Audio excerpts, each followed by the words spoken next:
Hey everybody, Rorree here, back for another story. It is story time. I am Isis. That's the name of this story series. I don't know what part we're on. I'll just put it up there, okay? All right, but today I was guided to just share with everyone stories about me, stories of this journey that I've been on, stories of situations that I've experienced, stories, just me being real and candid about myself on this journey. So first I want to start with the fact that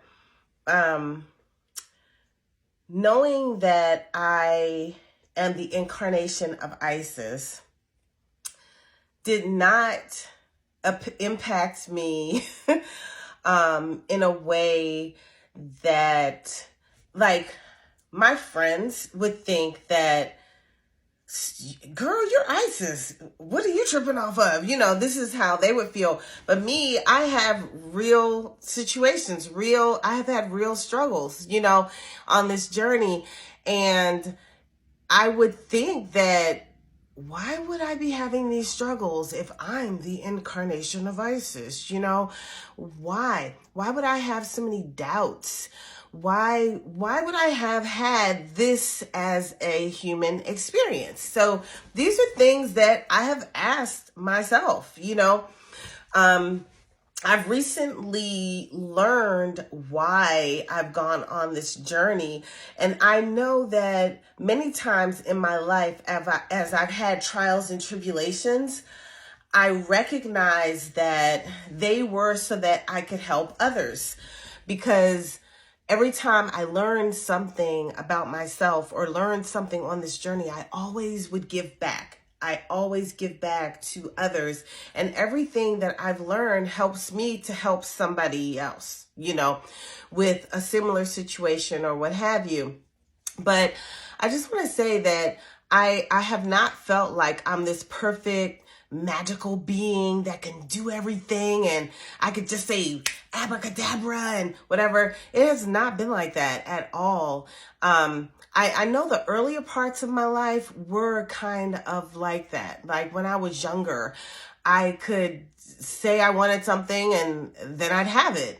And everything came so simple when I was younger. But then after, I think maybe I was in my late 20s, things shifted a little bit. And at that time, I did not know of my gifts and everything. I didn't know at that time. So I just wanted to share that this has been a doozy of a journey. I've always believed in intuitive people ever since Miss Cleo was out. I'm dating myself. Ever since they had the psychic friends and the psychic hotline that cost, I forget how much it used to cost, but I do recall calling them a few times. So I mean, I have spent a pretty penny on intuitive guidance. I have had spiritual coaches, spiritual guides, spiritual healers for decades now. And I would go to them, and oftentimes I'd go to them for guidance and for validation.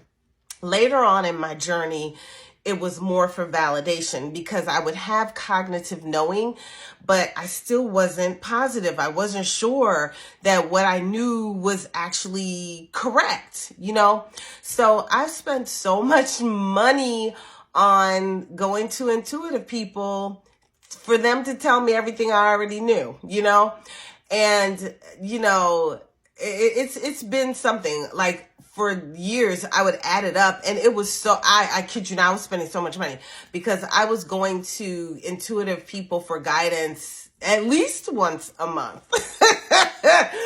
And sometimes more than that, especially if I was having a problem or a challenge. So I don't want you to look at me and think that I'm this perfect person just because I'm the incarnation of Isis. I've had a serious human experience here, and it hasn't been always pretty. I've had many, many trials and tribulations. I bumped my head many, many times. I've climbed up ladders. I fall fallen down ladders. I've gotten to the point where I was a multimillionaire, and then I fell all the way back down to a point where I was in a welfare office trying to get food stamps. So, to fall from being so high, so I thought, to being so low, so I thought, was very humbling, and then to crawl my way back up, that this has been a journey. And I'm telling you, it hasn't always been pretty. There have been times when people around me went to jail, people around me went to jail and I didn't, and not that I was doing anything wrong, but the people around me weren't deliberately doing anything wrong. Well, a couple of them were, but, but I didn't know at the time, but, it's like, but I was protected from all of that. I remember when a company that I owned was under investigation because of some shady dealings of one of the people working with us. And they interviewed all of the investors. They interviewed everybody.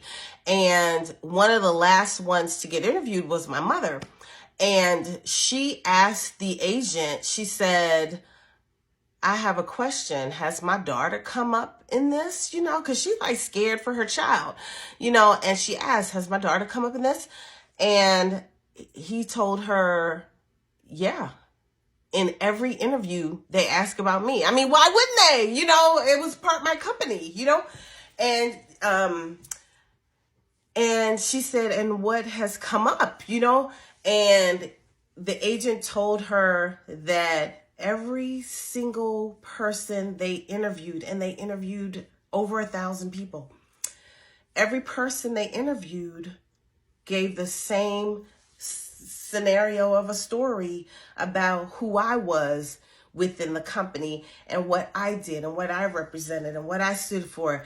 And I was like, wow, that is amazing. That is divine protection the whole time. And I mean, if I could tell you the stories, and I am going to tell you the stories, but not all in one setting, but that was divine protection, because the other people served time, several people served 5 years. One person not served, but is serving. The 5-year people are finished. But, the people that got 20 years, one person who was doing nefarious things, he got 30 years. But he was doing nefarious things. He's the reason why everything went to shit. But, well, I shouldn't blame it all on one person because, we should all take responsibility for our actions. And even if, you allow a nefarious one into your camp and this person is nefarious, then you have to take some responsibility for what he did. You know what I mean? And if what he did caused a catastrophe, then that's just that. But I'm going to end on that note, and I'm going to continue in the next one.